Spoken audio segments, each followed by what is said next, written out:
Mucho gusto. Efectivamente, con Omar nos lleva una amistad de 22 años. Nosotros nos une la artesanía. Soy de Ecuador, soy de Quito, soy un experto en desarrollo artesanal y en este tiempo de COVID eh, ha sido importante la reinvención, no solamente desde el enfoque de qué hacer, sino de hacia dónde lo vamos a dirigir y plantearnos algunas variables que inminentemente se deben tomar en cuenta el momento que hemos sido parte y seguimos siendo parte de este proceso extraño, duro, triste, melancólico, depresivo, pero también esperanzador, de muchos sueños, de solidaridad, que tiene que ver con esta crisis que probablemente somos de las pocas generaciones que vamos a poder eh, enfrentarlo, porque esto no sucede todos los años o todas las décadas. Pasa cada siglo, cada 3 siglos. Entonces, es un tiempo, en mi visión de profesional y de padre de familia, para mí esto es un portal. Este es un portal que nos ha permitido mirar hacia más adelante, más allá y sobre todo modificar nuestros hábitos, modificar con consistencia nuestros hábitos de vida, de relacionamiento, de producción y de consumo. En ese escenario, para mí y para más profesionales, el tema de la economía circular venía eh, construyéndose de una manera lenta, de una manera eh, amable, un poco orgánica, de tal manera que no sentíamos la necesidad, la presión de tener esta incidencia en este tema y de atrapar el tema, y de tal manera que se convierta en una herramienta, no solo para ser más productivos. Esta es una herramienta que nos mejora la calidad de vida a través de lo que producimos y a través de lo que hacemos. Entonces, voy a comenzar de cero. Voy a asumir que no tenemos los participantes una experiencia anterior a la economía circular y vamos de a poco identificando cuáles son estas características de la economía circular y por qué se llama economía circular. A todo esto yo debo decirles que este es un concepto que no es nuevo. Este concepto lo manejaron nuestras culturas iniciales, nuestras culturas originarias, donde mantenían un equilibrio con la naturaleza. En el pasado, disculpen, yo conozco muy poco de la historia antigua de Panamá. Mis referencias siempre van a ser los cuna, su hábitat, sus modos de producción, sus modos de vida, sus modos de comercialización y la artesanía en sí. Cunas, mayas, Mesopotamia, Egipto, aztecas, incas, mapuches, China, todos esos en nuestras civilizaciones originarias mantenían un equilibrio y un balance con la naturaleza. Eso busca la economía circular en este momento. Regresar, establecer esa conexión cierta con nuestro refugio, que es la tierra, de tal manera que podamos enmendar de alguna manera esta situación que hay tesis en las que dicen esto es un virus generado artificialmente. Otras personas plantean que es un modo de reacción de la Tierra debido a la depredación y muchas otras teorías que tienen que ver incluso con la conspiración para cambiar el estatus y la forma de dominio del planeta. Entonces, ese es otro tema que no lo vamos a discutir. Queda un poco en el análisis particular de cada individuo, de cada persona, de cada familia, porque esto hay que hablarlo. No es algo pasajero, esto vino a cambiar la vida y no se va a ir el virus. Penosamente debo decirles que si ustedes piensan que las cosas van a volver a ser como antes, no van a ser como antes. Y nosotros tenemos una gran ventaja, porque nosotros aprendimos de niños a hacer. Yo tengo 48 años, el Omar tiene como 35 únicamente. Nosotros hemos aprendido en el pasado, 20, 30 años, a vivir de esa forma. Recordarán cómo eran nuestros hábitos de consumo, cómo no se desperdiciaba nada, cómo las cosas se mandaban a reparar y no a comprar un nuevo perdón, cuando culmina su vida útil. Ahora, la economía circular busca eso. Este es un término que gana presencia, sin embargo, no todos lo conocen. Y si lo conocen, no lo han podido descifrar en dónde está en sus vidas. Mayoritariamente al término se lo asocia con el reciclaje. Sin embargo, no es solo el reciclaje. Dentro de la economía circular, el reciclaje es una pequeña parte y dentro de esta parte del reciclaje hay tres variables del reciclaje, dos variables importantes del reciclaje: el suprarreciclaje y el infrarreciclaje. Espero tener un tiempo para tratar un poquito esa característica del reciclaje, porque básicamente lo que la gente hace es reutilizar, no reciclar. Lo veremos más adelante. Y finalmente, en toda la amplitud del concepto de economía circular, muy pocos lo han logrado ya materializar e identificar con efectividad y con algo material el uso, la aplicación, el sentido práctico de ponerlo en marcha y hacer algo con esto. Así que um, el objetivo es que de la economía circular básicamente es generar valor a los productos y a los materiales con los que están realizados y sobre todo los recursos que fueron necesarios para construir tal o cual producto, incluso servicios. Buscamos que el tiempo se reduzca al mínimo la reducción de residuos. La clave dentro de la economía circular es que nada debería ser basura, como lo hace la naturaleza. En la naturaleza no se desperdicia absolutamente nada. Todo se convierte en energía y la naturaleza es tan sabia que la muerte representa la vida, ¿no?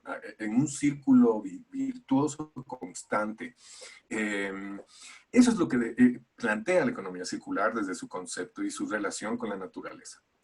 Se busca minimizar el impacto en la producción, el consumo y los desechos a niveles que tiendan a ser cero. Se busca que se reduzcan las emisiones. Es decir, no solo depende de quién produce, también depende de quién consume. Y sobre todo depende de quién lo crea, porque ahí radica una enorme condición del problema que tenemos ahora de no saber qué hacemos con los residuos. Y irresponsablemente, todos somos parte del problema, porque no somos capaces, aunque lo queramos, de hacernos cargo de nuestros residuos. Incluso cuando creamos productos, nosotros no generamos soluciones a nuestros descartes, residuos, basuras, de subproductos, etcétera, etcétera. Buscamos cerrar los ciclos de la producción, como se ve en el gráfico, de una manera virtuosa, donde todo está integrado. De alguna forma, nosotros, para caracterizar esto, se tiene que establecer un momento, y el momento crítico es este instante, es el que vivimos precisamente porque está establecido un modelo lineal de producción y de consumo, más no un modelo circular. ¿Qué significa un modelo lineal? Un modelo lineal es comenzar en un punto y terminar en otro lugar, pero no están conectados de ese principio y de ese final. Entonces, las materias primas en la economía lineal, ustedes hagan este ejercicio con cualquier producto. Lo voy a hacer yo con un bolígrafo.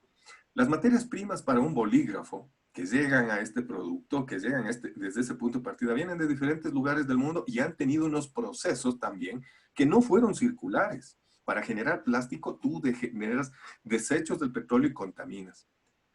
Dentro de la producción, también el tema no se ha logrado solucionar y son procesos horizontales, es decir, de las fábricas, si hay desperdicios de las fábricas, si hay contaminación y si hay, y hay muy pocas que hacen un tratamiento de aguas, por ejemplo. Al interior del consumo, nosotros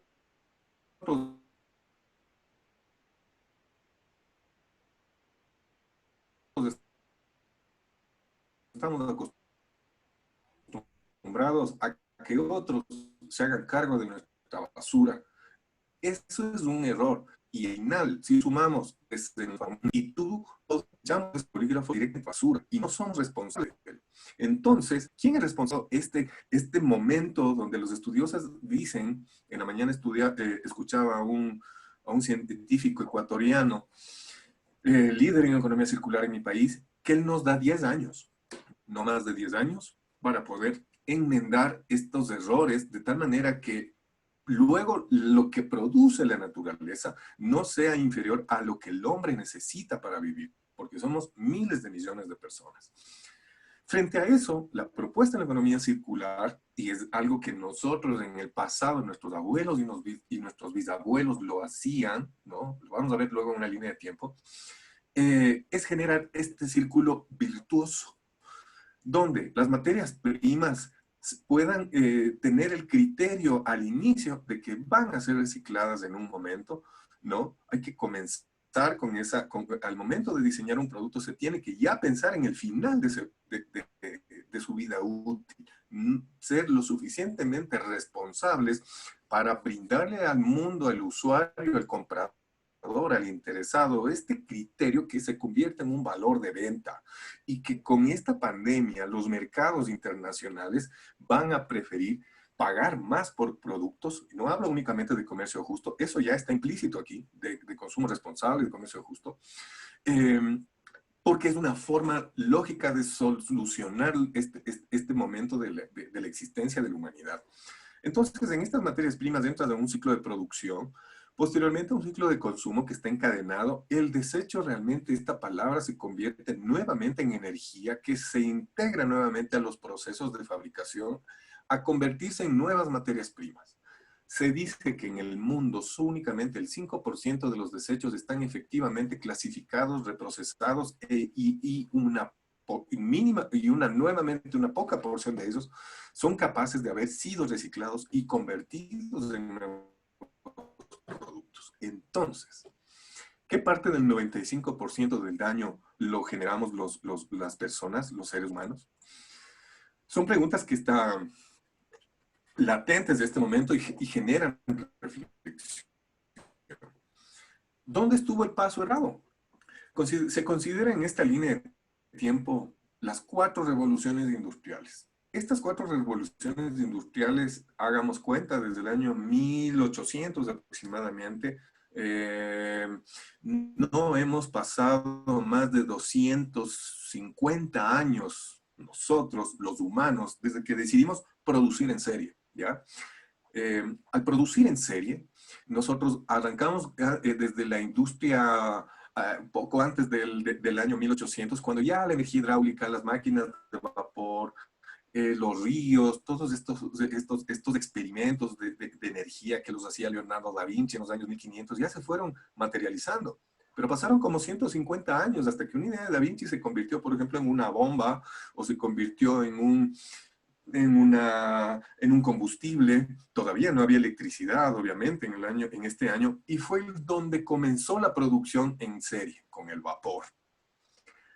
Esa es la industria 1.0. La industria 2.0 viene como el año 1870 con el desarrollo de la energía eléctrica y las líneas de montaje. 2 ejemplos claves a eso es las líneas de ferrocarril que cruzaron de oriente a occidente, que trazaron las nuevas vías de logística y de distribución y de transporte, además de las líneas de producción. Un ejemplo clarísimo de ese cambio de forma de producción y de consumo es el primer auto en serie, Ford, el modelo T.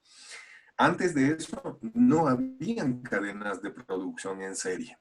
Luego de eso, todo cambió. Y obviamente, a la par, el desarrollo de los combustibles fósiles, específicamente a partir del petróleo. Al año 1970 aproximadamente, es decir, cuando yo nací, arranca la industria 3.0. Comenzaron los cassettes, los CDs, el tema de la automatización, el desarrollo de la computadora, la electrónica, nuestros tocacassettes, los discos, todo este cambio que poco a poco nosotros tenemos una gran ventaja frente a las nuevas generaciones. Es que nosotros vimos ese cambio, nosotros lo hemos vivido. Nosotros somos capaces de entender ahora que vivimos la transformación, por ejemplo, de la música. Ahora tienes un MP3 en tu iPod o en tu iPhone y utilizas una aplicación, pero antes nosotros escuchábamos música en disco y antes ustedes, mis abuelos, lo escuchaban en la radio. Y la radio, había una radio tal vez por cada casa. Y antes había una radio por cada 10.000 personas. Ahora todos tenemos y la radio casi no se escucha. Entonces, la industria 3.0 en el año 1970 ya fue ese despertar. Ahora, en estos días, en este instante, nos encontramos con la industria 4.0. Esta industria 4.0 que tiene su base especialmente en estas tecnologías, en el Internet y el modelo de comunicación que ya se viene, la tecnología 5G, ha logrado que nos movamos en otro ambiente, que muchos de nosotros, muchos de ustedes, yo procuro no estar desconectado de la industria 4.0 porque nos quedamos obsoletos. Manejar un teléfono, estar en este momento conectados vía Zoom, ustedes desde sus casas, yo desde la mía, es una forma de evidenciar que la industria 4.0 es necesaria, pero no podemos solamente ser espectador de la industria 4.0. La industria 4.0 es una herramienta que nos obliga a también utilizarlo. De alguna forma debemos encontrar el medio que nos permita aplicarlo, sea comercio electrónico, sea automatización, impresión 3D, sea sistemas de reciclaje y reprocesamiento de productos, porque ahora las tecnologías ya se puede pensar que son alcanzables y accesibles para todos. Ejemplo de eso es que ahora puedes tú tener una impresora 3D como regalo de Navidad para los hijos. Seguramente alguien va a pedir eso de Navidad en este o el próximo año. Y los impresoras 3D en el corto tiempo, porque ahora ya hay experiencias de eso, construirán automáticamente casas, edificios, construirán comida. Uno podrá tener una impresora 3D para generar alimentos, para generar muebles, para generar tus propios accesorios, para no comprar, sino tú producir y hacerte cargo un poco de esa complicación que tiene que ver que todo lo importamos. La huella ecológica del mar al traer tantos productos de China, de Asia, de Malasia, de los Estados Unidos, de Alemania, de todos los lugares, nos ha generado un enorme problema. La industria 4.0 promueve la producción y el consumo local. Entonces, este tema del paso errado viene básicamente en estos 250 años donde perdimos los seres humanos, la humanidad perdió el contacto y el equilibrio y el balance con la Tierra. Sobre todo en la industria 2.0 y 3.0 se generaron los grandes modelos de contaminación, que ahora la industria 4.0 está procurando minimizarlos o por lo menos identificar dónde están las circunstancias. Y es aquí donde aparece el término economía circular. Como lo dije, industrias de tipo lineal, el transporte a base de combustibles fósiles, actividades agrícolas y monocultivos. Dentro de esto, me faltó colocar la ganadería, que es uno de los principales contaminantes del mundo. Según estudios en los Estados Unidos, la ganadería contamina mucho más que la producción de petróleo y los automóviles, porque dada la gran cantidad de energía, agua, los desperdicios que no son tratados y generan grandes desertificaciones, porque ellos tienen granjas de vacas que son comparables con las granjas que nosotros vemos de pollos, pero por miles o decenas de miles de animales confinados. Las actividades comerciales sin criterios sostenibles y sustentables, construcción tradicional a base de hierro en concreto. Esa es una de las también enormes fuentes de contaminación del mundo. La explotación de los recursos no renovables, es decir, se nos acaban los bosques, se nos acaban los manglares, contaminamos los ríos y no hay interés de los gobiernos y también de los ciudadanos de tomar conciencia al respecto. Sobre todo el modelo desmedido que nosotros nos hemos acostumbrado a usar, ya no me sirve y lo tiro. Que la basura y los desperdicios se hagan cargo de otro. Aquí voy a hacer un pequeño alcance a lo que hace la artesanía, en cambio. La artesanía desde su inicio, cuando surgió con el origen de los seres humanos en la historia de las culturas y las civilizaciones, era un proceso plenamente circular. Nada se desperdiciaba, se obtenía en la naturaleza estrictamente el material que se necesitaba y si yo bajaba un árbol, pues plantaba más árboles. nuestros desechos, la basura orgánica, los desperdicios, incluso los excrementos de los seres humanos eran utilizados y eran de alguna forma compartidos para que generen más vida. Luego, este modelo urbano nos hace pensar que eso no nos corresponde, que eso es sucio, que eso no lo debemos hacer nosotros, que para eso se tiene que pagar a alguien que lo va a hacer, porque yo soy un profesional y no lo puedo, y no tengo por qué hacerlo. Ahora nos damos cuenta que efectivamente ese es un enorme error. Hay mucha gente en este momento del COVID que está dispuesto a dejar la ciudad por una vida menos agitada y con más responsabilidades. También se menciona ahora que cultivar tus alimentos significa, es comparable a imprimir tu propio dinero. Yo personalmente con mi familia estamos encontrando un modo de vivir diferente a partir de octubre de este año porque este modelo no es sostenible. Y un niño de 4 años vale la pena que conozca otra frontera, otro camino, que lo debemos construir porque este modelo no funcionó. Volviendo a nuestro tema de la actuación de la economía circular, quiero decirles que no solamente se trata de reciclaje.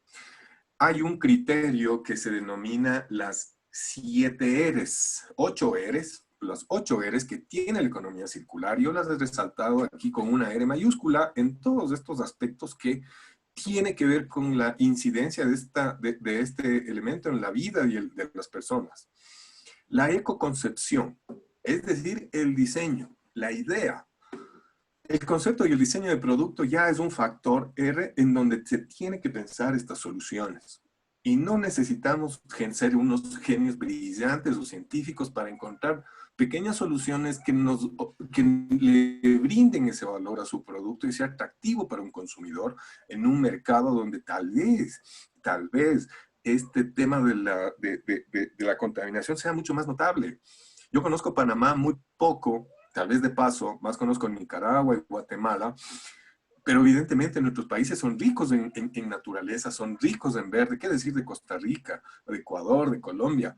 Nosotros sí podemos darnos un poco esas libertades, pero productos que traigan a colación naturaleza, dice, concepto de sostenibilidad, en otros países va a ser altamente demandado. El segundo tiene que ver con los sistemas de colaboración local, es decir, no irse tan lejos, que se denomina la compra en el kilómetro, que se denomina tratar de encontrar ese aliado, esa persona que se encuentra cercana y que te permita a ti tener una relación directa, incluso no necesariamente con dinero. Ahora en el tiempo de pandemia nos hemos dado cuenta del valor del intercambio, el valor de la confianza, el valor del trueque, el valor del tiempo. Hay personas con las cuales se trabaja algo que se denomina el banco del tiempo. Yo no tengo dinero para pagar, pero te puedo hacer una asesoría o crearte un logo que me tomará 20 horas, perdón, a cambio, por ejemplo, de alimentos o de materias primas. El tercer factor tiene que ser que no todo debe tener un dueño. Tal vez este es uno de los temas más difíciles de entender, porque en esta forma de vida lineal estamos acostumbrados a la posesión individual.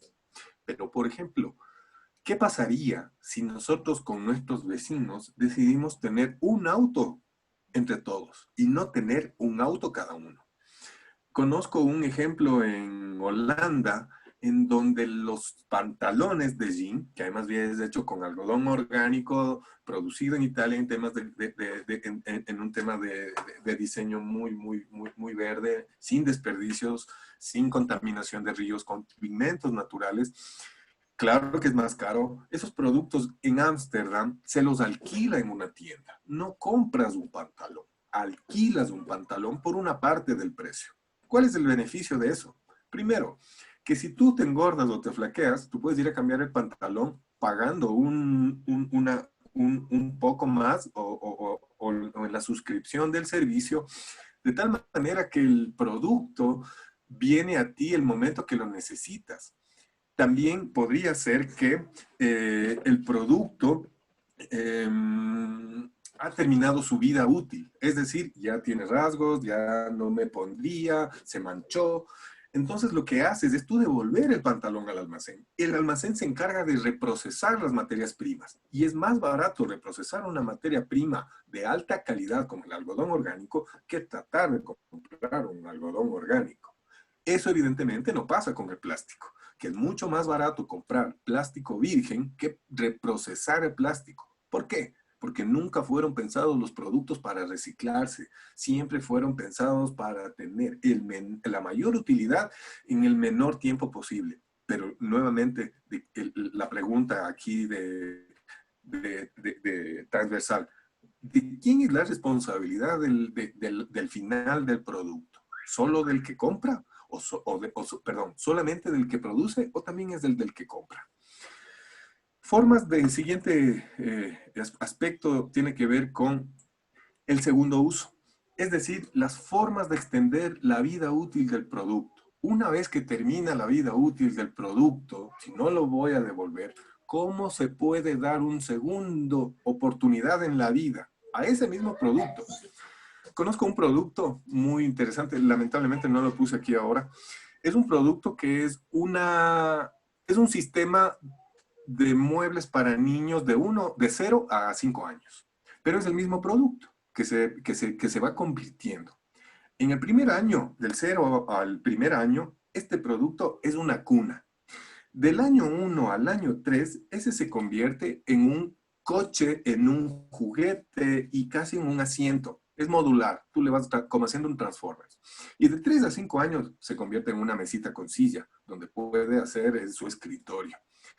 Esa es una manera de no comprar 3 productos. Es una manera, te puede costar el doble, tal vez me estoy inventando, pero tienes una posibilidad de darle 3 momentos diferentes. Entonces, te olvidas de comprar 3 veces, te olvidas de botar el producto, de cambiarlo porque ya no te sirve el producto anterior y sobre todo garantizas que durante sus 5 años el producto ha sido en su uso extendido, en su vida útil, ha logrado cumplir su función con creces.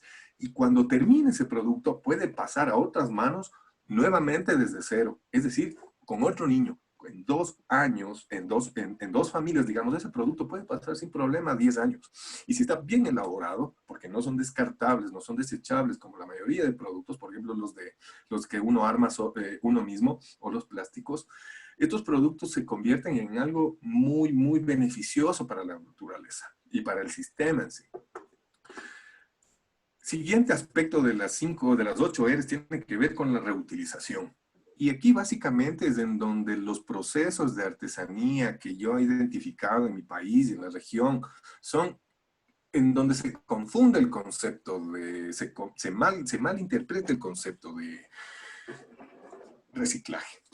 Reciclaje es una cosa diferente, lo veremos más adelante. Reutilización significa tomar un producto, por ejemplo, una botella de plástico de agua, cortar esa botella, ponerle colores, pegamento, una tira, hacer un arete, etcétera, darle alguna forma, muchas veces metiéndole más materiales, metiéndole otras cosas que va a hacer luego, cuando termine su vida útil, porque algún día debe terminar, prácticamente imposible de reciclar.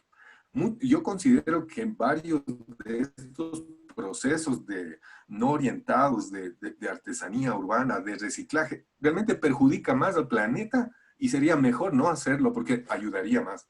Claro que uno necesita trabajar y ganar y tener un medio de vida, pero hay que ser ahora críticos y analíticos con nuestras acciones porque probablemente estamos engañando al público y estamos construyendo una mentalidad de confusión.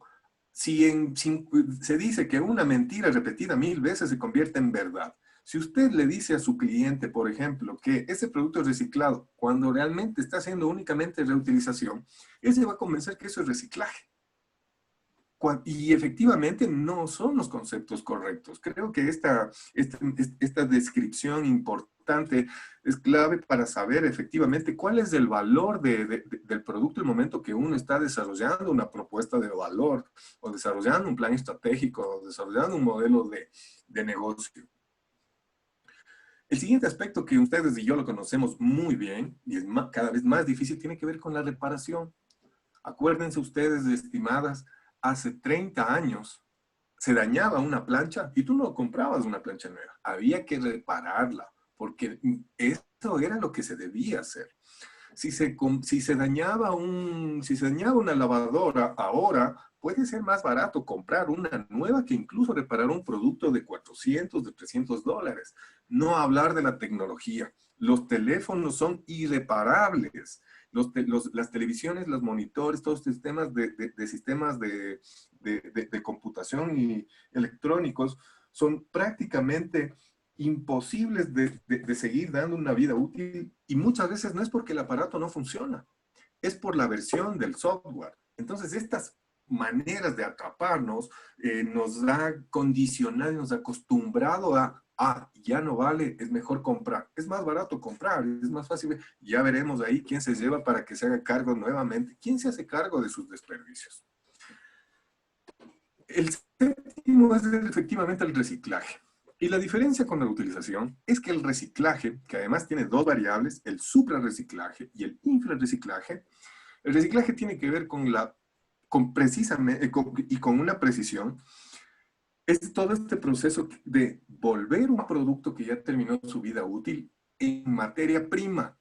Es decir, si es madera, triturarla; si es plástico, volverlo a moler y volver a meter materia virgen para que sea nueva materia prima desde cero, para que se pueda crear otros productos a partir de ese producto. Entonces, si en la vida anterior eso fue un lápiz o un bolígrafo, luego del reciclaje, y si lo incorporo un material de mayor calidad en su segunda vida, ya no solo va a servir para pintar, podría crear una válvula de corazón, y entonces el valor de ese plástico, de ese producto, se ha elevado muchas veces, porque ya ahora es un producto que te genera vida, ya es un producto casi de nivel científico, ¿no?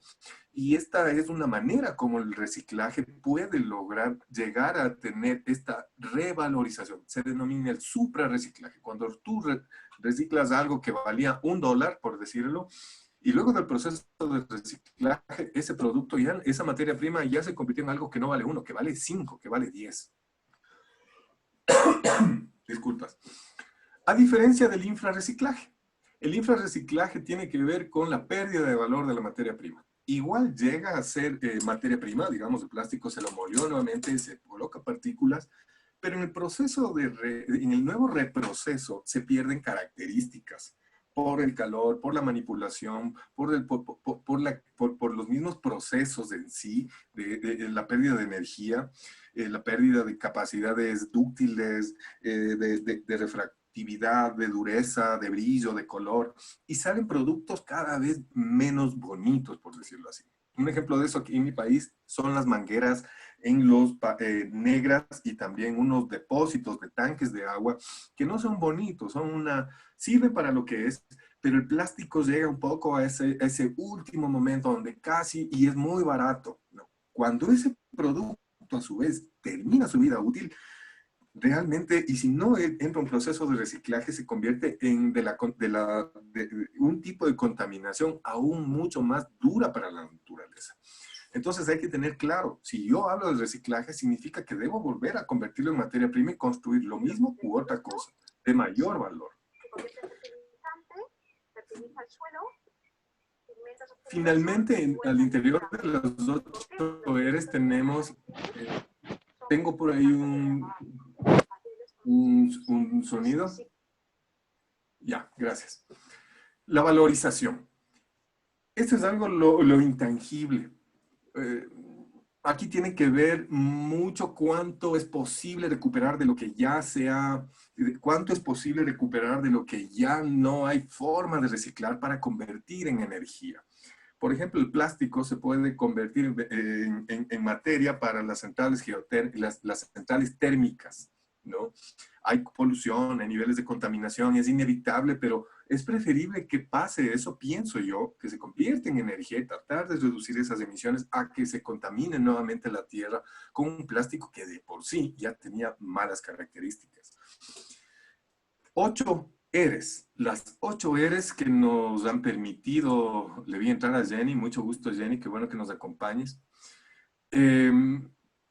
Eso es lo que a nosotros el no plantearnos esas 8 Rs, del desconocer las 8 Rs, es lo que nos ha generado este escenario que nos acompaña: desertificación, contaminación, explotación indiscriminada de recursos. Nuestros recursos hídricos, especialmente el mar, ha perdido esa riqueza y cada vez hay más micropartículas en el mar que son consumidas por los peces, que luego son capturados y que luego son procesados y que nosotros los humanos los vamos ingiriendo.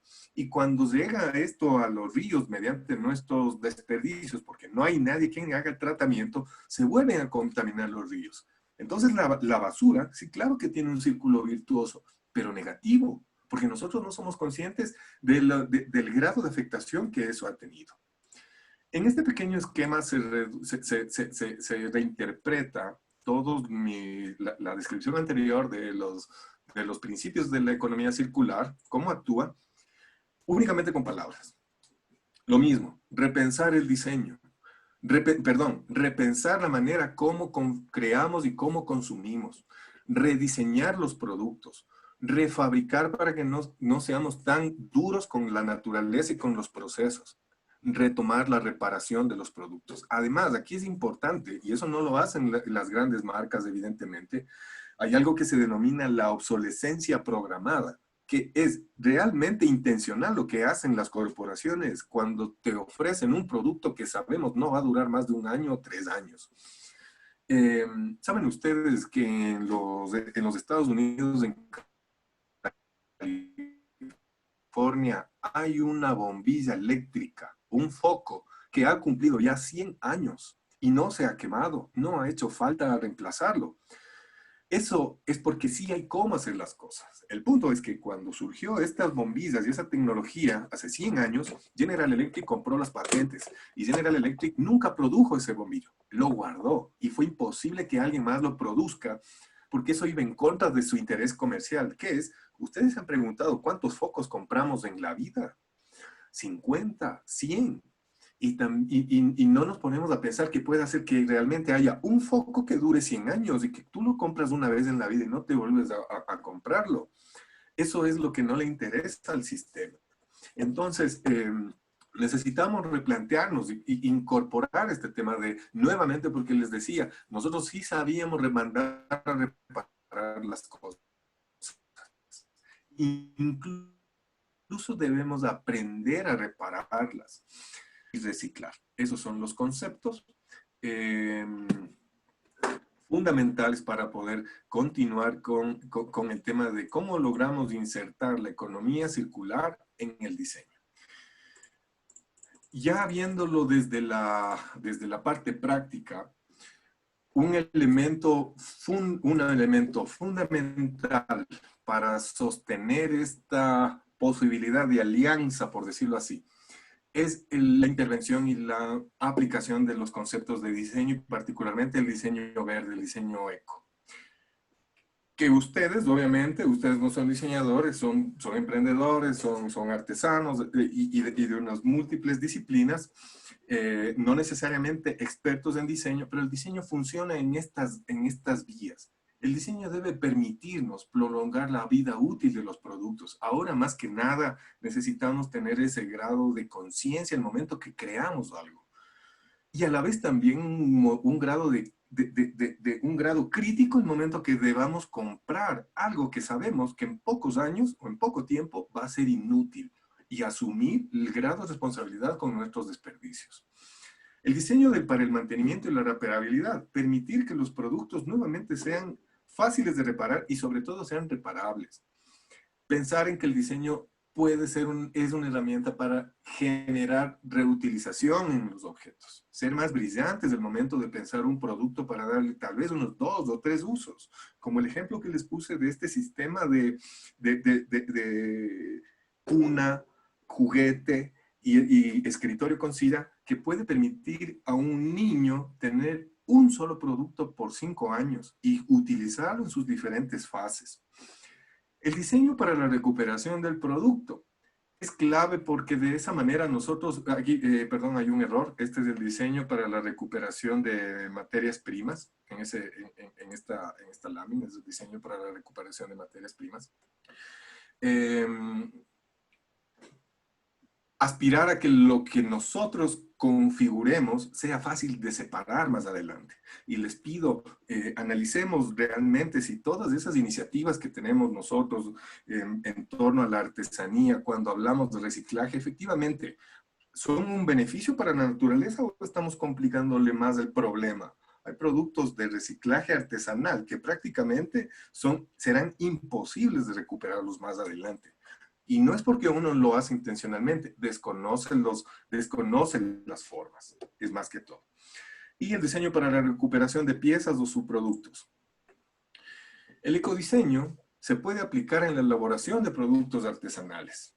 Se pueden modificar las formas de extraer los recursos de la biosfera y producir un bien duradero, duradero, reutilizable y reciclable. La artesanía tiene una virtud en ese sentido, porque nosotros al unir la tradición y este conocimiento de equilibrio con la innovación, podemos sí lograr alcanzar o aspirar a hacer acciones para alcanzar un planeta más sostenible. El ecodiseño puede ser una palanca de cambio para transformar los procesos de creación de productos artesanos y constituirnos desde la artesanía en pequeños referentes y de modelos de emprender, porque nosotros permanentemente impulsamos la economía circular y la sostenibilidad. Lo que sucede es que no somos capaces de verlo. La artesanía es tan virtuosa en ese sentido, incluso mientras más primitiva, mientras más tradicional, mientras más auténtica, mientras más rudimentaria, rústica, es una artesanía, pues es un producto mucho más circular, porque no está viciado, no se ha necesitado hacer más de lo que debe ser ese producto, incluso su propio proceso de fabricación. La clave aquí es ser un poquito más analíticos e identificar dónde se encuentra la bondad dentro de mi proceso, de mi material, de mi técnica. Antes de entrar en una suerte de buenas prácticas, ¿no? Hay que analizar y hacer cuenta de cuán responsables somos cada uno de nosotros, individuos como usuarios de productos, en esta encrucijada y a la vez en esta oportunidad. Las personas somos fundamentales del momento que necesitamos romper este esquema lineal. Las personas debemos aprender y enseñar, sobre todo a los niños, cuál es el valor de tener un producto virtuoso. ¿Cuál es el valor? No va a ser de esos inmediatamente. Criterios que seguramente Omar Aguilar ya les compartió en otros webinars, en este taller de desarrollo de productos. Es precisamente el espíritu de la artesanía. Es ese contar historias, es ese poder lograr unir los elementos y tener un sistema virtuoso. No nos pagan mucho a quienes trabajamos en artesanía, pero también tiene que ver porque en la medida, deberá cambiar en la medida como seamos capaces de manifestar esta bondad, este beneficio que tiene los productos y tienen los procesos artesanales. No me voy a quedar a leer esta lámina directamente, únicamente lo que quiero es resaltar el rol del consumidor, su responsabilidad al momento de comprar, esta posibilidad de no generar más desperdicios, cosas tan sencillas como nosotros llevar nuestras bolsas al supermercado o no aceptar más basura de la que necesitamos. En alguna forma esta pandemia a nosotros nos ha hecho ver la necesidad de apropiarnos un poco de nuestra alimentación. Como les decía al inicio, familiarmente yo identifico que he incrementado más de un 100% el consumo del plástico en estos 4 meses. He duplicado la cantidad de plástico y no sé qué hacer con él.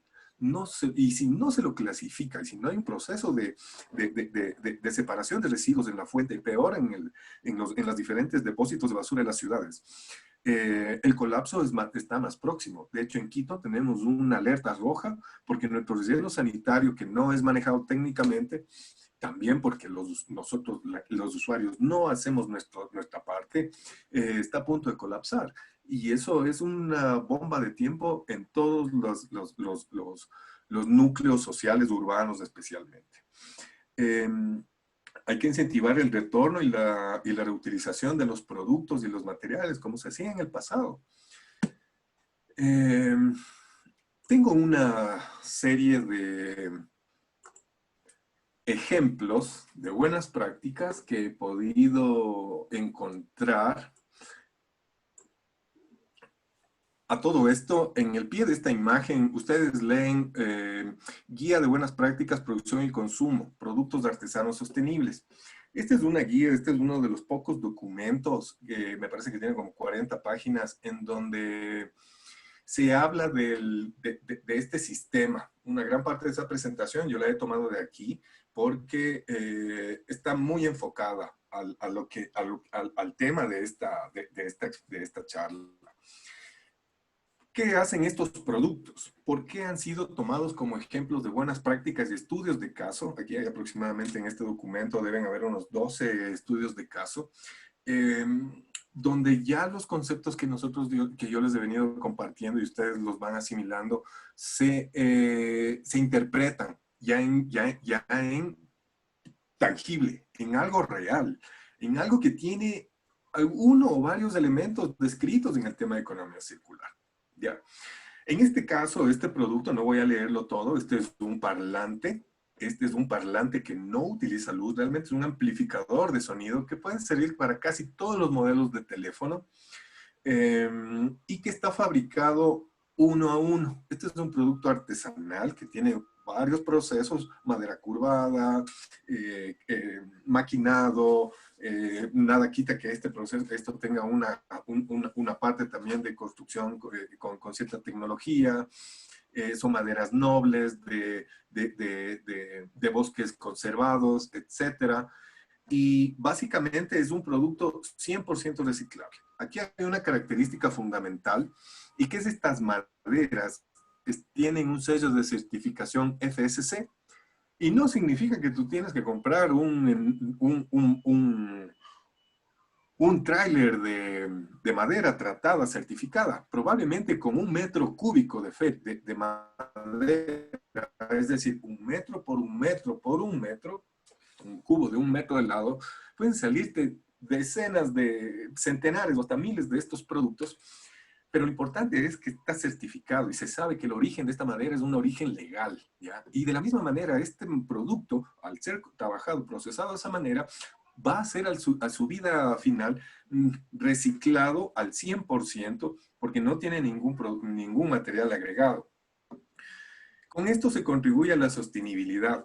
Este es un producto que además no va a ser obsoleto porque no va a cambiar su versión, el cable no se te va a romper, obviamente no tiene el grado de amplificación, pero es suficiente para un determinado segmento del mercado. Si a eso le sumamos que, aunque acá no lo diga, seguramente su empaque tiene alguna virtud también. En algunos empaques se pueden encontrar instrucciones, historias, o que ya viene ese empaque de un proceso de material reciclado y que te induce a que lo puedas reciclar nuevamente.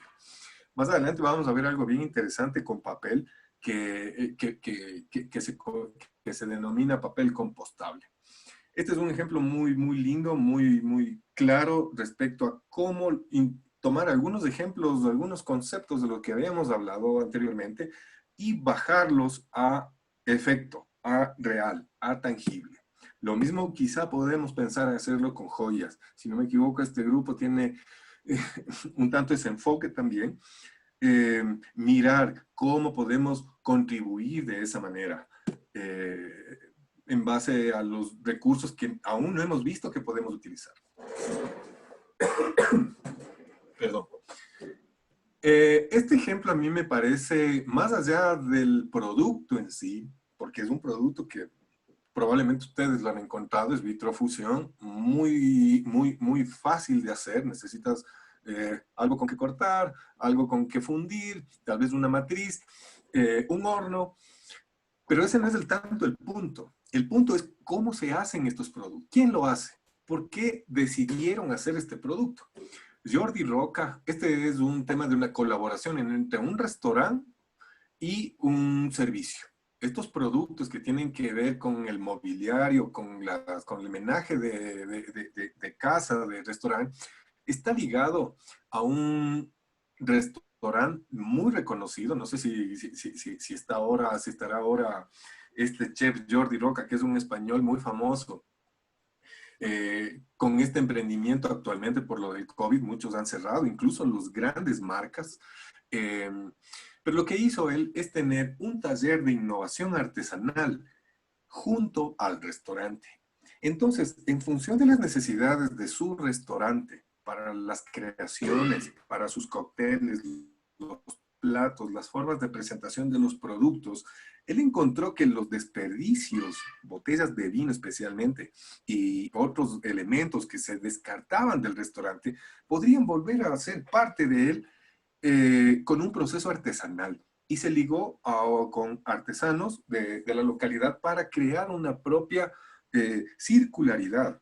Entonces, el restaurante no bota, no descarta sus botellas o sus materiales, en este caso el vidrio, los vuelve a reconectar con un proceso artesanal que le permite servir ya no como lo que era en su primera vida, es de esta reutilización, esta readaptación, y vuelve al restaurante.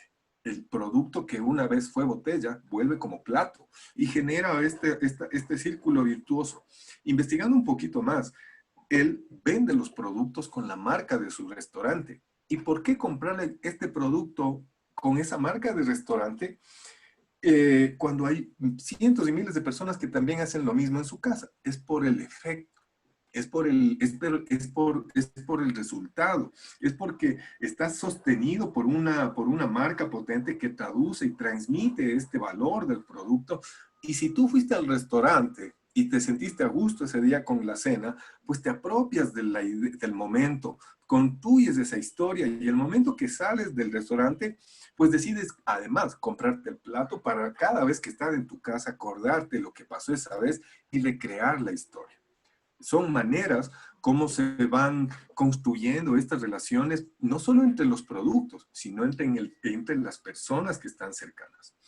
Este es un excelente ejemplo de suprarreciclaje, como les decía anteriormente. ¿Qué sucedió? Si yo llevo esa botella y la vendo como material de reciclaje, me van a dar 50 centavos de dólar, probablemente, un medio dólar, un dólar a lo más. Pero si esa misma botella eh, cuento esta historia y transmito y transmito el concepto desde la historia del restaurante, pues ya no va a valer uno, probablemente valga 10, probablemente valga 20.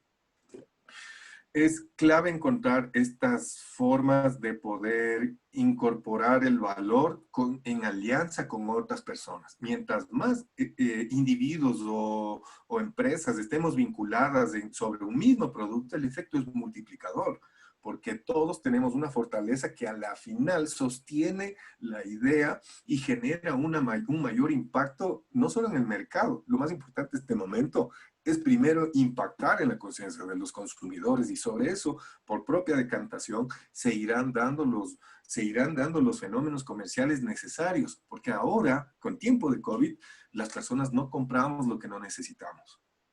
De que ha habido un ahorro, sí ha habido un ahorro. También es porque no tenemos dinero, no es la misma medida que antes, pero ahora las compras de las personas van a ser muy medidas.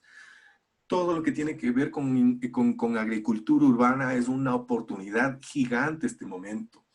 Cajas para producir huertos urbanos, sistemas verticales en los domicilios, en las oficinas, en los parterres, apropiarse de los espacios públicos a través de macetas, etcétera, hace que tengamos este momento un medio en donde si tú no eres agricultor, pues anda pensándolo pronto, porque este es una oportunidad gigante que se viene en este momento.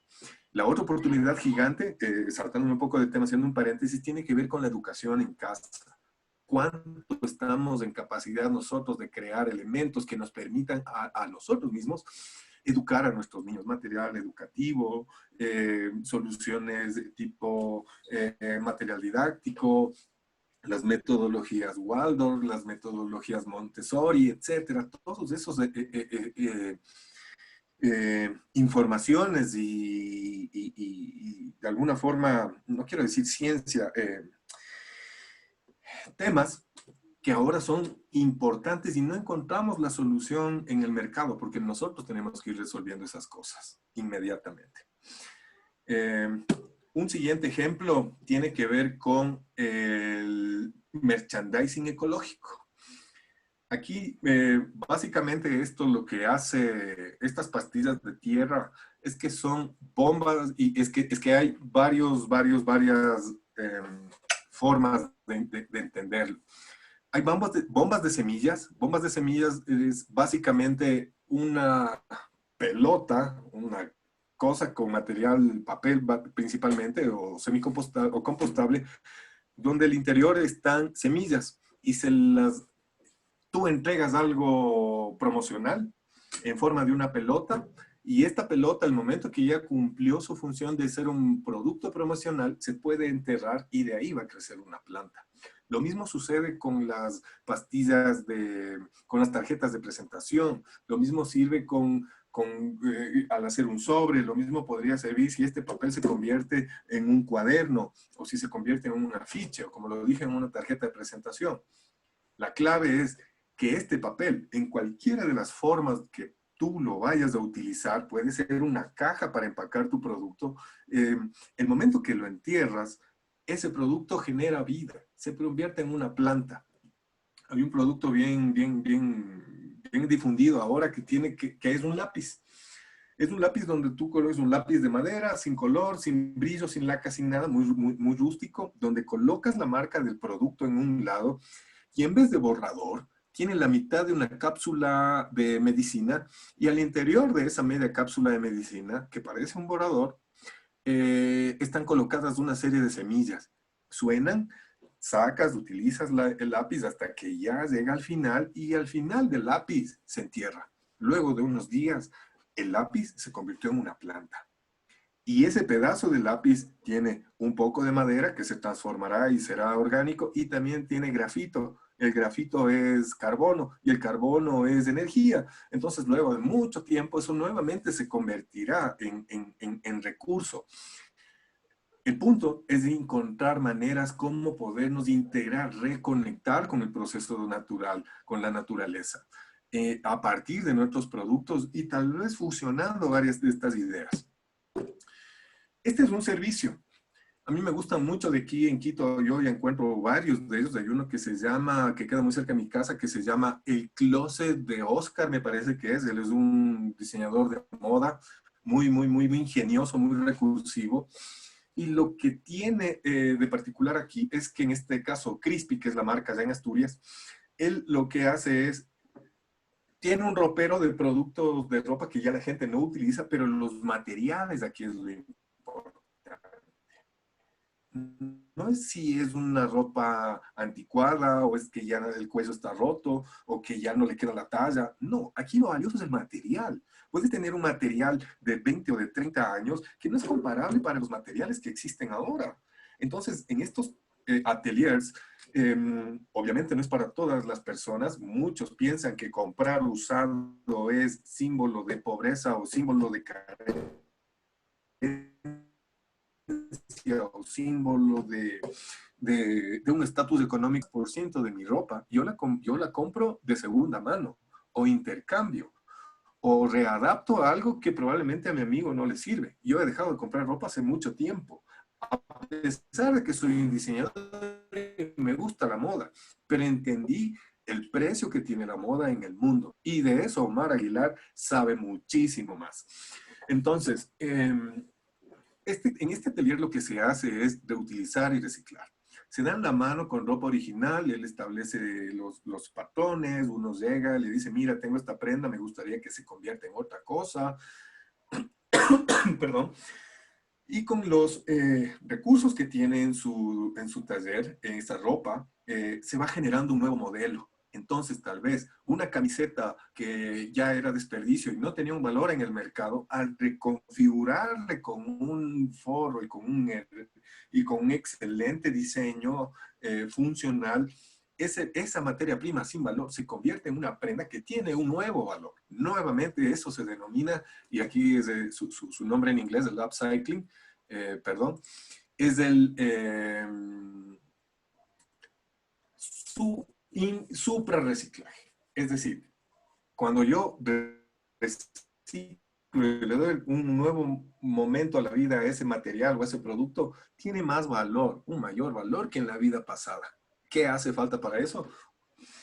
Encontrar la vía que te permita a tu idea configurar este sistema virtuoso donde la idea cueste más que el material, por decirlo de esa forma. Voy a tratar de encontrar otra expresión, pero es a través de la idea y el nuevo uso en donde se le da un mayor valor a tal o cual material. ¿Cuál es el resultado de eso? Es que ya no te tienes que importar el producto nuevo que vino desde otro país, porque el material ya se encuentra en el lugar. Esta es una forma de consumo inspirado en la colaboración y, como les he dicho, es para un público muy selectivo. No todas las personas estamos dispuestos a utilizar ropa o partes de ropa de otros, pero es un tema cultural. Eso no pasa cuando tu hermano te hereda una ropa. Un siguiente ejemplo de eso, me gustó mucho, se encuentran en Mallorca y esta gente lo que hace son especialistas en juguetes con chatarra. A mí me parece, este ejemplo es por demás valioso porque en la casa de los amigos, los diseñadores, muchas veces decimos, ah, mira una llanta, hagamos un asiento, ah, mira, no sé, es una botella, hagámonos una cartera o conviértelo en una maceta. Al no tener un mayor, digamos, relacionamiento con un usuario particular, en este caso los niños, no pasa nada si no tiene un bonito finalizado o si se va a despintar, etcétera. Pero en el caso de los juegos de niños, hay que tener muchísimo más cuidado. Quien está atrás de esta propuesta tiene un doble desafío. Primero, encontrar los materiales que para otros o los elementos que para otros ya no son útiles y procurar primero que sean funcionales y sobre todo que sean seguros para los niños. En otros países, en otros lugares, me imagino que en todos los países de Centroamérica que nos acompañan en este webinar, hay normativas al respecto. En Ecuador también tenemos una normativa al respecto, muy poco aplicada, pero yo siento que en este ejemplo, los materiales que fueron seleccionados fueron, por decirlo así, de la basura y la chatarra, la mejor basura y la chatarra. Porque cuando uno ofrece algo así para un hijo, para un niño, no puede correr riesgos, óxidos, incomodidad, deben ser ergonómicos, deben procurar cumplir efectivamente su función en la medida, en la relación con estos usuarios que son muy inquietos, que evitar los accidentes. Este es un desafío doble. A mí me parece muy interesante este ejemplo porque toma la chatarra que no tenía vida y además es fea. Estéticamente, la basura es horrorosa, es horrible. Yo no he visto una foto linda de basura. Esta es una linda foto, entre paréntesis, de la basura, porque te transmite alegría, porque está lleno de colorido, con unos buenos finalizados seguramente. Eh, le brindó una oportunidad mayor que hubiese tenido ese material, ya sea en una chatarrería o en una fundición. Además que todos estos productos que los hemos visto anteriormente, voy a regresar un poquito, son únicos, imposibles de duplicar y prácticamente auténticos para sus usuarios. Esto es indudable, no habrán dos al mismo tiempo. Esto es indudable, no habrán dos plantas iguales. Esto es indudable, no van a haber dos fundiciones o dos productos idénticos, exactamente idénticos, aunque se vean iguales. Y probablemente este es el caso más estándar. Porque ¿no? Aquí hay que procurar también abrir la mente y entender que la artesanía hacia adelante, luego del COVID, tiene que tener un cambio. Yo avisor, y como les vengo mencionando, para mí el encuentro entre artesanía y economía y seguridad alimentaria es una clave súper fuerte para poder sostener esta contracción del mercado en este momento. Probablemente después podamos volver a hacer lo que hacíamos antes, pero mientras tanto, ¿de qué sobrevivimos? Lo que tenemos es talento, experiencia, habilidades, técnicas, ciertas infraestructuras, los que tienen talleres. Ahora, ¿cómo quizás se puede hacer sin colocar nombres, ni apellidos, ni formas, ni productos que se hacían antes? Todas estas, o porque este escenario que cada uno de ustedes tiene hacia el tema de seguridad alimentaria, que realmente eso, en mi opinión, es lo que se viene con mucha fuerza y va a haber una enorme demanda al respecto, además de los nuevos sistemas de construcción más ecológicas. Eso sin hablar de todo el montón de gente que estamos dispuestos a ya salir de las ciudades. Entonces, en esos escenarios, las necesidades de la gente cambian. Y voy a terminar con este producto. Este producto es un fenómeno en este momento. Este producto ha rebasado la expectativa de incluso de quien lo creó. ¿Qué es este producto? Este producto es una maceta que no necesita agua. Este producto salió al mercado hace un mes y medio en una plataforma de crowdfunding que se llama Kickstarter. Kickstarter se escribe con K, K-C-I-C-K-A-R-T-E-R, creo es.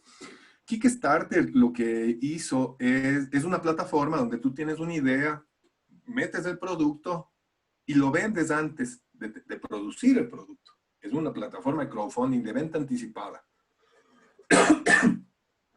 Esta maceta es genial. Primero porque no necesita tierra. Segundo porque prácticamente todo lo que se puede crecer de ella no va a estar en el interior. Al contrario de las macetas originales, aquí crece afuera. Y como se dan cuenta aquí, luego la maceta va a ser reutilizable. Y si por cualquier circunstancia se rompiese mi maceta, esta maceta es barro, es tierra. Al momento de pulverizarle y con algún proceso de compactación, puede volver a ser de alguna forma nutriente para la tierra. Esto no es plástico. Entonces, ¿cuál es la virtud? ¿Cuál es la virtud de este producto? Es que no necesita tierra para crecer. En este lugar ustedes ven un poco la estructura, ¿no? Yo voy a minimizar a ver, no puedo hacerlo. Bueno, sigo aquí. En esta parte uno ve la forma como el agua brota mediante condensación, filtración del interior de la maceta hacia el exterior de la maceta. Entonces tú no riegas de la tierra. Lo que hace es que de aquí la maceta chupa el agua y todas estas celdas que son, y yo considero que esto tiene por más o menos 4 por 4 hasta máximo 5 por 5 milímetros cada una de estas. Esta maceta mide como 21 centímetros de altura, es pequeña relativamente. Una vez que se la llena, comienza a sudar y es aquí donde las raíces crecen. Y esta textura que se encuentra aquí, este encarrujado, este corrugado que se encuentra aquí, lo que hace es que se afiancen las raíces. En la promoción de la maceta se evidencia, aquí se la ve, cómo crece. Y el momento que tú ya no la necesites o le vas a trasladar de sustrato a otro lugar o, o cambiar de cultivo, se la puede retirar y volver nuevamente a sembrar nuevamente, por decirlo así. Otra cosa súper interesante que no se ve acá en esta foto es que si tú colocas una semilla, la semilla se queda aquí atrapada. No se entierra, pero se queda aquí atrapada. Es como una celda. Y logra contribuir en mucha medida y resuelve muchos de los problemas que nosotros tenemos dentro de los temas de agricultura urbana. ¿Por qué les dije que fue un boom? En esta plataforma de crowdfunding, quienes desarrollaron y diseñaron este producto aspiraban que la gente compre $20,000 en macetas. pero no lograron adquirir $20,000 únicamente. Llegaron a obtener $6 millones en macetas. $6 millones. Ellos querían 20,000. La gente se volvió loca. Yo descubrí el producto, me pareció fantástico. Estoy trabajando en el sistema para lograr generar otros modelos formales. Evidentemente, yo no lo voy a copiar, pero sí el concepto me parece fundamental. ¿Y de dónde se inspiraron ellos para tener este concepto? Pues se inspiraron de las ramas de los árboles, en la simbiosis que tienen ciertas especies del momento que crecen en las ranuras de las ramas de los árboles. Es decir, tú tienes en un ecosistema particular que se introdujo y que vive a partir de que el grande está vivo, por decirlo así. Les quiero dejar al final, ya para culminar de mi parte, agradeciéndoles su tiempo y su atención con este pensamiento, con esta reflexión. La economía circular es un sistema virtuoso y regenerativo en el que se reduce el consumo de recursos y procura la eliminación de desechos. Remarco, procura la eliminación de desechos, emisiones y las fugas de energía. Y ello puede lograrse mediante el ecodiseño, más mantenimiento, permitir la reparación, favorecer la reutilización y procurar que la refabricación, la restauración y el reciclaje a larga duración. Mi nombre es Diego Carrasco, les invito a pensar y actuar en circular y sobre todo entender, reconocer el valor que la artesanía tuvo en su inicio, porque si en algo se tienen que inspirar los modelos de producción actuales, que son un error lineal, es precisamente en lo virtuoso y lo circular de la artesanía. Muchas gracias. Muchas Diego, gracias. a mí me gustaría hacerte un par de comentarios. Claro que sí. Tú hablaste sobre las impresoras 3D. ¿Tú no crees que eso se podría convertir en más basura? Porque al poder yo hacer algo bien fácil, así mismo más fácilmente lo boto. Es verdad, o sea, todo dependerá. Aún es muy temprano para garantizarnos que los procesos industriales que se van a derivar y los productos que se van a derivar de impresión 3D sean beneficiosos con el planeta. Es correcta tu interpretación. Poco a poco se van integrando a este momento bioplásticos. El 95% de los plásticos en el mundo no son degradables, no son procesados debidamente para su reciclaje, incluidos los de las impresoras 3D. A pesar de que ciertos tipos de plásticos sí se pueden reciclar, otros no se pueden reciclar. En este caso, el tiempo va a establecer que los bioplásticos lleguen ya también en filamento, en hilo, para que los procesos de impresión 3D puedan ofrecer productos degradables. Ejemplo de eso, te puedo decir que he visto impresora 3D de chocolate, por ejemplo. Qué rico. Impresora 3D de chocolate, si puedes hacer después que ese producto, si digamos no lo quiero comer, sí se convirtió en un material biodegradable al 100%. No todas las soluciones van a ser, por decir así, radicales, o ya es la solución inmediata. Yo lo que manifiesto es que yo avisoro que el uso de las impresoras 3D va a ser una alternativa. Incluso si no fuesen reciclables al 100% estos productos, sí fueron una ayuda para el planeta, porque evitaste la importación. Quizá es menos doloroso y tendremos menos culpas, por decirlo así, si yo imprimo mis propios pisapapeles o mis propios lentes en mi casa, a pesar de que no voy a poder controlar al 100% el tema de su reciclaje, pero no lo importé de China. No hice, entre otras cosas, que haya trabajo infantil, no contaminé el mar, no generé esta cadena de La especulación. huella de carbono es más baja. Por supuesto, tu impacto como usuario al construir y al comprar en tus cercanías, y esto es de alguna manera la bondad, la ventaja que sí tiene la impresión 3D, porque rompes el sistema de contaminación de la huella de carbono transoceánica, que entre otras cosas es una de las más notables en el mundo. ¿Aló? ¿Sí? ¿Alguien más? ¿Alguien más que tenga preguntas? Y te vamos a pedir que dejes de compartir pantalla para que podamos vernos todos. aquí Vamos a leer Marisol. el chat. Marisol. ¿Nos puede explicar sobre la huella de carbono transoceánica? Dice Rox Anna White. Les pediría mucho que también escriban en el chat su país para tener una referencia de qué país son.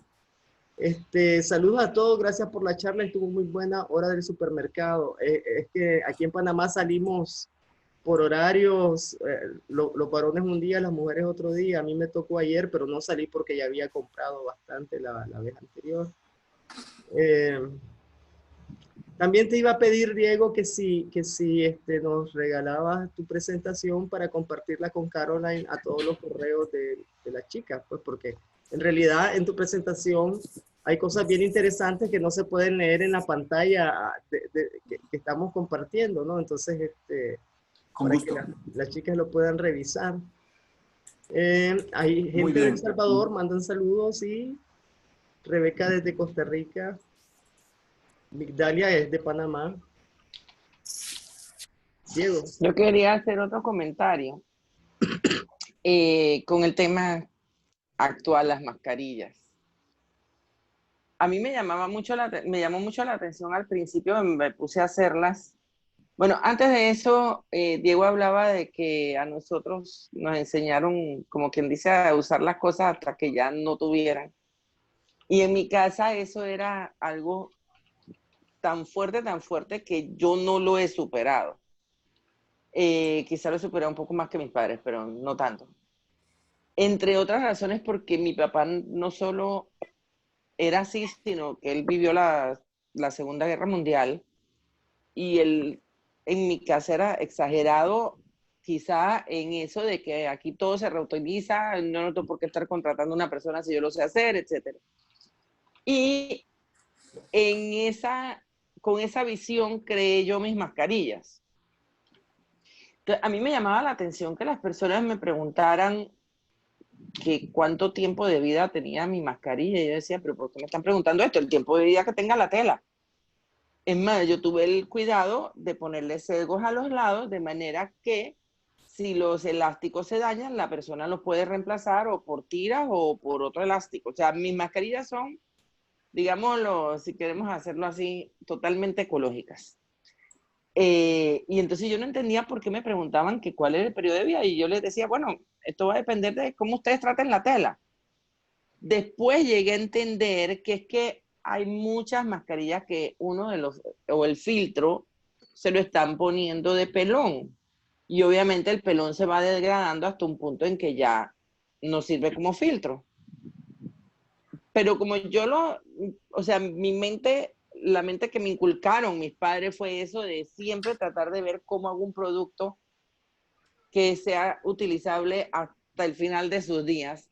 Yo no entendía por qué era el tema de que cuánto tiempo duraba la mascarilla, si era de tela. Ya.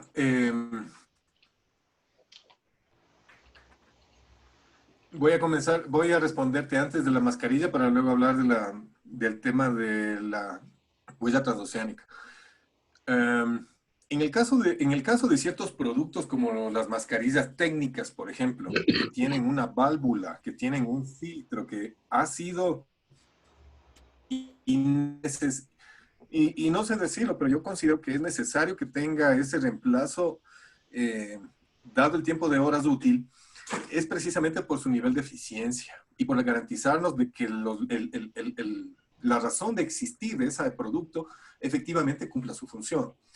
Lo que no sabemos es si esta duración es intencional o no. La mascarilla NK45 me parece que es la que nos han sugerido utilizar acá. Tiene una vida útil de 8 horas. Para mí eso es absurdo. Yo compré una mascarilla artesanal que considero que es funcional y que me va a durar probablemente de aquí hasta la próxima pandemia, porque no quiero utilizarla tanto, no salgo.